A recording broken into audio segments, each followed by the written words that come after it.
नमस्कार। आज चर्चा करते हैं आकर्षण और विकर्षण।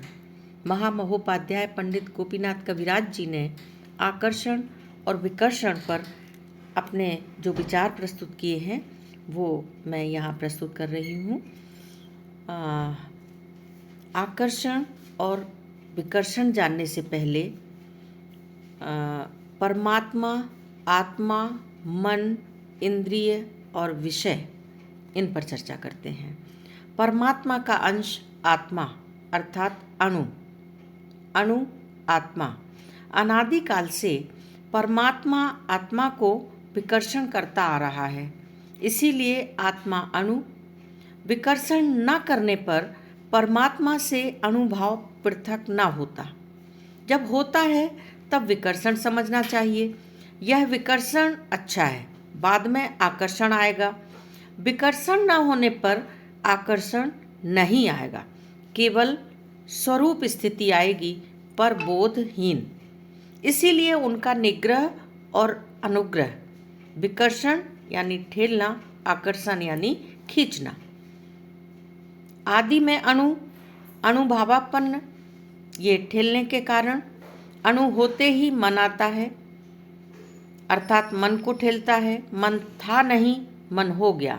जब हुआ तभी बहिर्मुख मन है तो उसके धक्के से इंद्रिय हुआ, साथ ही देह हुआ। इंद्रिय भी बहिर्मुखी है, रूपादि की ओर इंद्रिय विकृष्ट हुआ। विषय ज्ञान, विषय स्वाद आया। बाहर सत्ता मात्र थी, अब रूप रस आदि हुआ। स्थूल जगत, बाहर जो सत्ता थी वह भी परमात्मा है। उसके दो स्तंभ हैं, एक स्तंभ से विकर्षण कर रहे हैं, दूसरे स्तंभ से आकर्षण कर रहे हैं। साथ साथ विषय या स्थूल का आभोग पूर्ण होने पर तृप्ति आती है। तृप्ति यानी संतुष्टि। फिर अन्य विषय अच्छा नहीं लगता। उस वक्त यह समझ लेना चाहिए कि वे अब ढकेल नहीं रहे हैं, विषय भी खींच नहीं रहा है।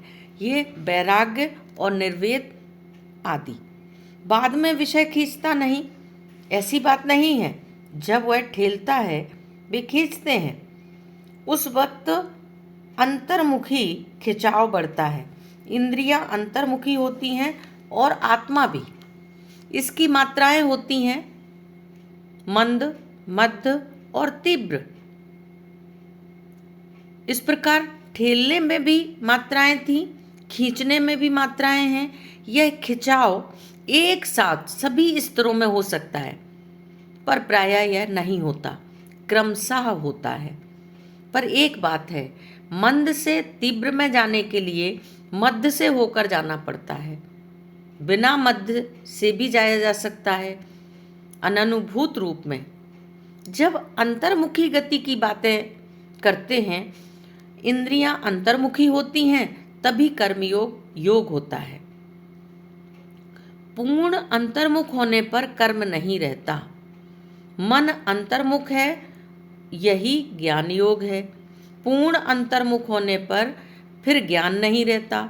आत्मा ही अंतर्मुख है, यही भक्ति योग है।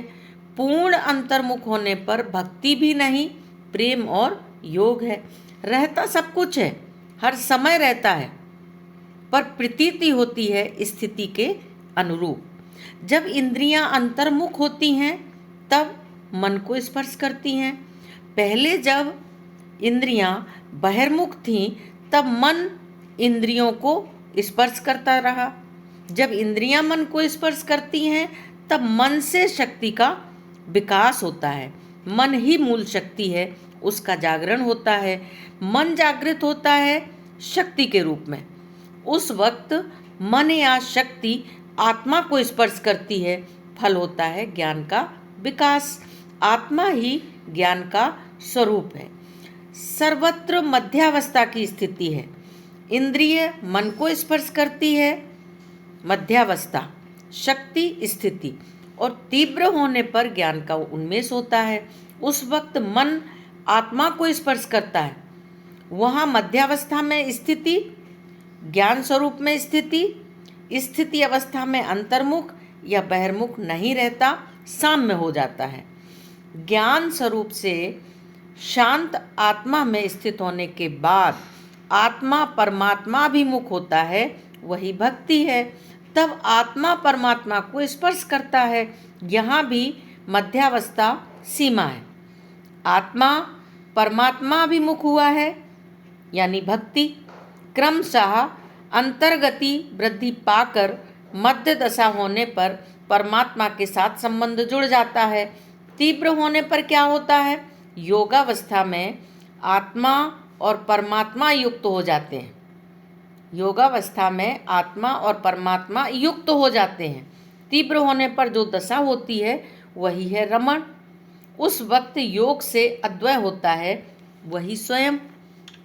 कर्मी क्या देखता है? ज्ञानी क्या देखता है? भक्त क्या देखता है? स्वयं क्या देखते हैं? कर्मी विषय नहीं देखता, वह शक्ति की लीला देखता है। सर्वत्र शक्ति की लीला है। जहाँ रूप रस आदि जगत प्रपंच देखते हैं, वहीं कर्मी शक्ति की लीला देखता है। प्रकृति का राज्य ज्ञानी शक्ति की लीला नहीं देखता, वह क्या देखता है? सर्वत्र एक शांत सत्ता प्रकाशमय भाव में विराजमान, सर्वत्र आत्मा स्थिर विराजमान है। भीतर बाहर एक है, लीला नहीं, निष्क्रिय स्थिति है। जो कुछ लीला है वह मिथ्या प्रकृति की जालसाजी छायामय है। पूर्णावस्था में प्रकृति की लीला नहीं होती, दृष्ट नहीं होती। भक्त देखता है सर्वत्र लीलामय भगवान है। शक्ति के अतीत में भी लीला है, पर वह प्रकृति की नहीं है, लीलामय की लीला है। प्राकृत नहीं, सभी अप्राकृत। लीलामय की इच्छा ही अनंत वैचित्र के साथ विलसित हो रही है, नित्य लीला। इसके बाद जो है वह अति गुह्य है। आत्मा की बात, स्वयं की कथा, एक की कथा, निज को स्वयं ही देखता है। अद्वितीय कहाँ है? सब है, जबकि एक ही सब सजधज है। सब सजधज एक ही रहता है। कर्मी की स्थिति आज्ञा चक्र में होती है। उस वक्त मन एकाग्र रहता है। इसके बाद ही ज्ञान है। तृतीय नेत्र सट चक्र भेद के बाद ज्ञानी की स्थिति होती है परम ज्योति में, सहस्त्रार में, वही चिदाकाश है। भक्ति की स्थिति होती है सहस्त्रदल कमल में, वहाँ रसपान है, अमृत धारा पान है, एक ब्रह्मरंध्र। इसके बाद अव्यक्त और स्वयं। कर्मी सर्वत्र देखता है शक्ति या प्रकृति की लीला, यही क्रिया है। ज्ञानी ज्ञान देखता है, भक्त देखता है भगवान की इच्छा। तो इस तरह से ये आकर्षण विकर्षण की स्थिति जब हम योग और साधना करते हैं तो निश्चित रूप से हमारे मन हृदय आत्मा पर इस तरह का आकर्षण विकर्षण होता है, जो हमने अभी महामहोपाध्याय पंडित गोपीनाथ कविराज जी के विचारों के माध्यम से सुना। ओम शिव।